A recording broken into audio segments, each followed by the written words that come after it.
6, 17, 18, 19, 20. Sa grade 2 Santa naman ay 1, 2, 3, 4, 5, 6, 7, 8, 9, 10, 11, 12, 13, 14, 15. 15 lang yung sa kanila. Yung amin ay 20. Eh di, mas marami po yung amin. Andaya, dinaya kami. Hindi kami madaya, ha? Teka. Pag-usapan natin to ng maayos. Alam ko ang sagot sa inyong mga katanungan. Pero bago muna yan, 1, 2, 3, start!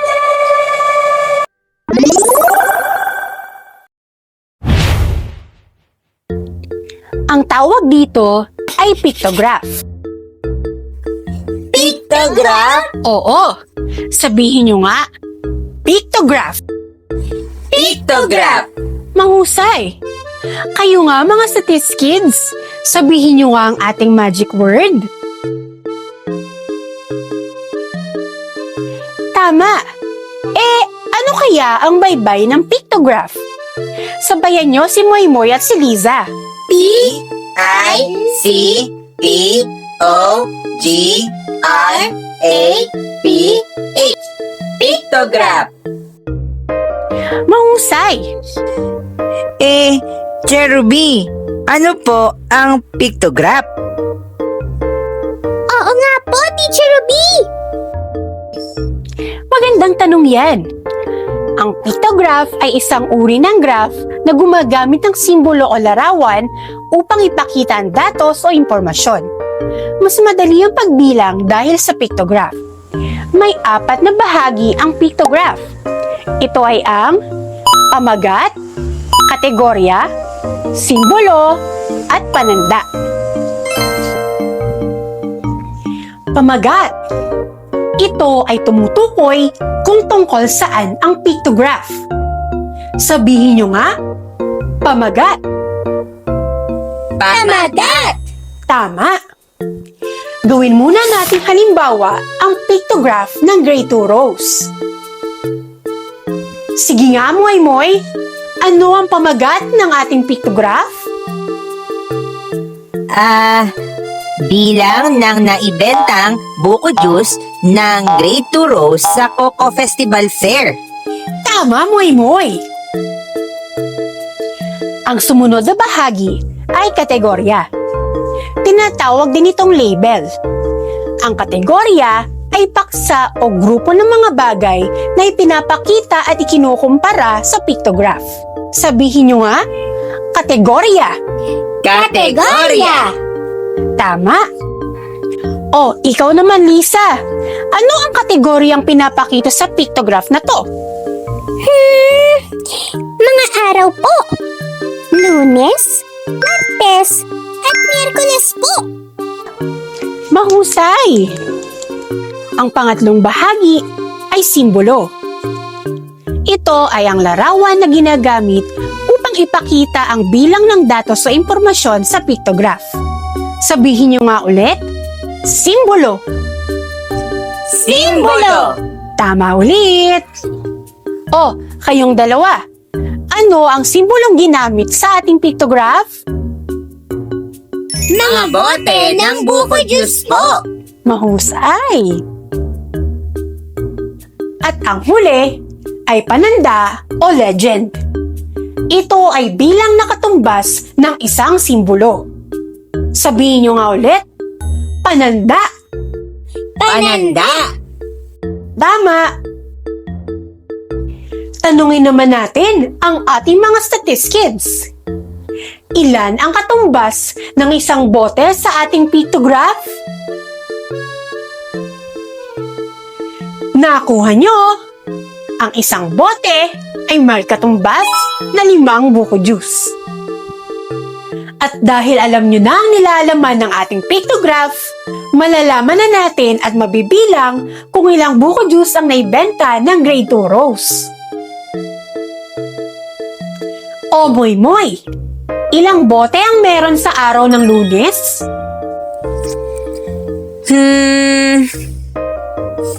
Isa, 2, 3, 4, 5, 6, 7, 8. 8 po, Cherubi. Tama! Meron tayong 8 bote sa araw ng Lunes. At dahil ang pananda natin ay 5 buko juice, gagamit tayo ng skip counting by 5. Sabayan niyo akong lahat! 5, 10, 15, 20, 25, 30, 35, 40. Ilan lahat? Aha! Ang naibenta pong buko juice noong Lunes ay 40 o 4 na po. Tama ka dyan, Moy.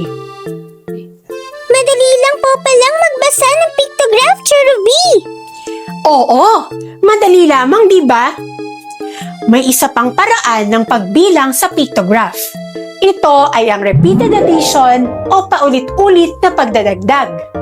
Sige nga, subukan natin ang husay ni Lisa. Ilang buko juice ang naibenta noong araw ng Martes? Kayang-kaya ko po yan, Cherubi! Tara mga Kastates Kids! Sagutin natin. 5 bote ang meron sa Martes.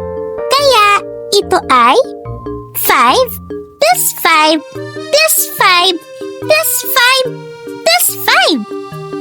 Edi, 5 plus 5 is equal to 10. Plus 5 ay 15. Plus 5 ulit ay magiging 20. Dagdagan ulit natin ng 5 at magiging 25. Cherubi, 25 o 25 buko juice po ang naibenta noong Martes. Magaling, Liza! Oh, ikaw naman, Moy Moy. Ilang buko juice ang naibenta noong Miyerkules? Gumamit ka ng skip counting. Sige po. Oh, ako naman ang sabayan ninyo, mga Kastates Kids. May 7 bote ang meron sa Miyerkules. Ang gagawin natin ay skip counting by 5.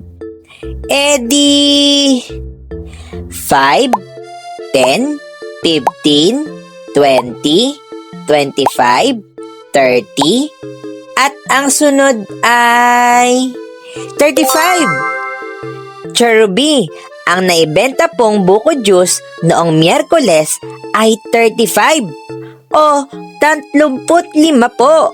Very good, Moy Moy! Tingnan naman natin ang galing ng ating mga Satis Kids. Anong araw ang may pinakamaraming benta ng buko juice? Tama!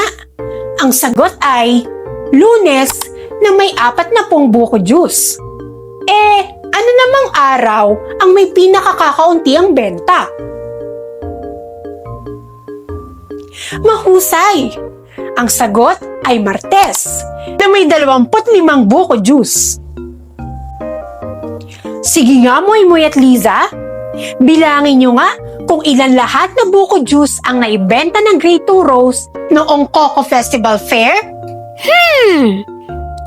Kung may 40 buko juice noong Lunes, 25 noong Martes, at 35 noong Miyerkules, Ang naibenta po lahat na buko juice ng Grade 2 Rose ay 100 o 100. Great job, Moy Moy at Lisa!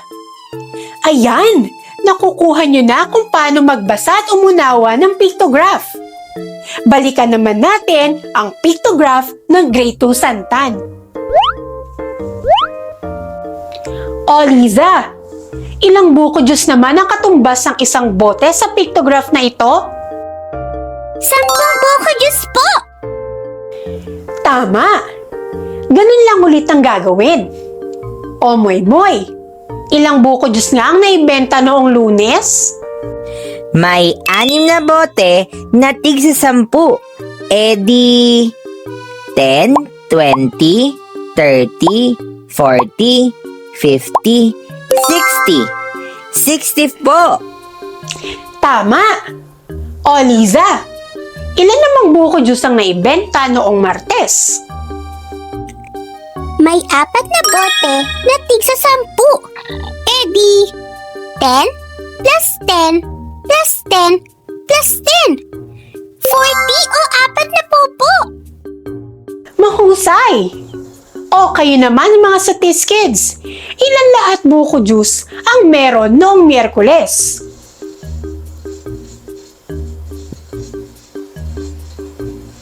Tama! Ang sagot ay 50 o 50 buko juice. Ilan naman lahat na buko juice ang naibenta ng Grade 2 Santan?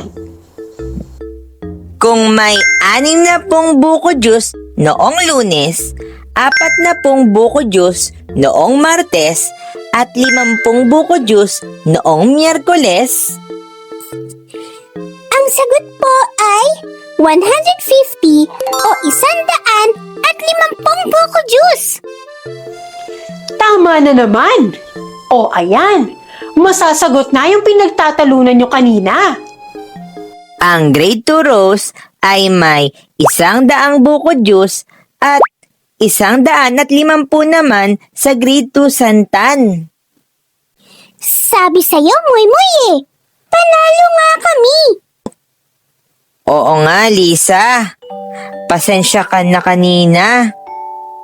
Nasabihan ko tuloy na madaya kayo. Wala yun, Moy. Pasensya ka na rin kung napataas ang boses ko kanina. Congratulations ulit sa inyo, Lisa.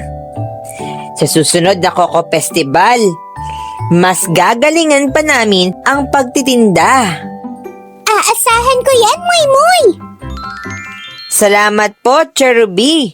Ngayon ay naintindihan na namin kung ano ang pictograph. Walang anuman, Moy at Liza. Natutuwa naman ako at nagkaayos kayo agad. Kaya, laging paalala ni Teacher Ruby na laging basahin at suriin mabuti ang mga impormasyong inyong nakikita upang maiwasan ng kalituhan at hindi kayo maguluhan. Usong-uso pa naman ngayon ang fake news. Kagaya na nangyari sa amin ni Moy. Hindi agad namin nabasa yung pananda sa ibaba. Nagtalo tuloy kami ni Lisa. Hehe. Siya, magpapaalam na tayo, Lisa. Paalam po, Cherubi. Bye, Cherubi! Bye, mga statis kids! Paalam sa inyong dalawa. Hanggang sa susunod nating pagkikita. Ayan, natapos na rin ang problema ni Moy at Liza. O, kayo naman ang aking i-challenge. Subukan ko nga kung anong natutunan nyo sa ating aralin ngayon. Suriin ang pictograph na aking ipakikita sa inyo. Pagkatapos suriin ang pictograph, sagutin ang mga sumusunod na tanong bago matapos ang takdang oras. 1. Ano ang pamagat ng pictograph?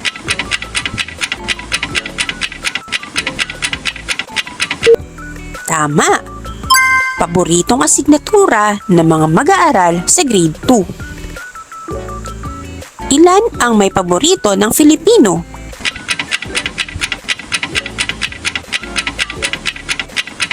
Mahusay!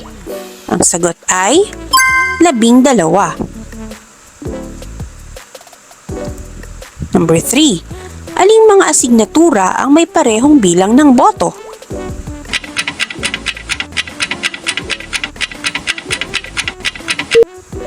Tama ulit. Ang sagot ay English at Math.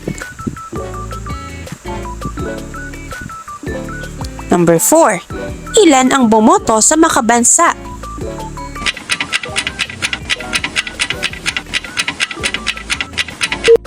Magaling! Ang sagot ay 6. Number 5. Aling asignatura ang may 8 boto?